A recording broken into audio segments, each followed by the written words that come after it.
Just thinking, when energy prices are up, we call it in the green. Unfortunately, it causes everyone else to be more in the red, John. I don't know whether we need to pick some different colors, but this is a real quandary. And we said Europe, which is dependent on Russia, but really, I mean, Germany is got serious issues. Can you go into some of those, John, for people that might not be following that closely?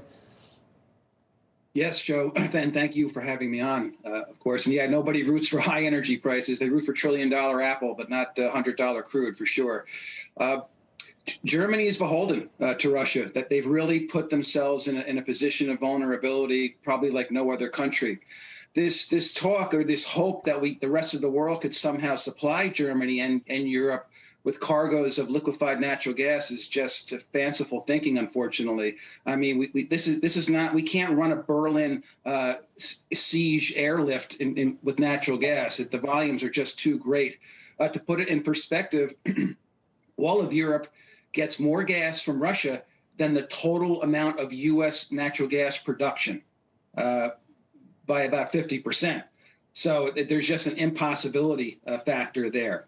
And the other issue is that LNG, liquefied natural gas, is very expensive, especially relative to pipeline gas. I know everybody's hating on the Nord Stream 2 pipeline, and the reason for that is obvious, the geopolitical risk. But there's no competing with the gas you get out of the ground, process it minimally, run it through a pipeline, and get it to your burner tip, as opposed to liquefied natural gas, which gets out of the ground, super cooled, and I'm talking liquefied, Mr. Freeze cold, put on a ship, sailed far away, and then when it gets unloaded, has to be defrosted like meat out of a freezer, and then gets into the pipeline, and then gets to your burner tip. So I think that the complications with LNG are pretty apparent.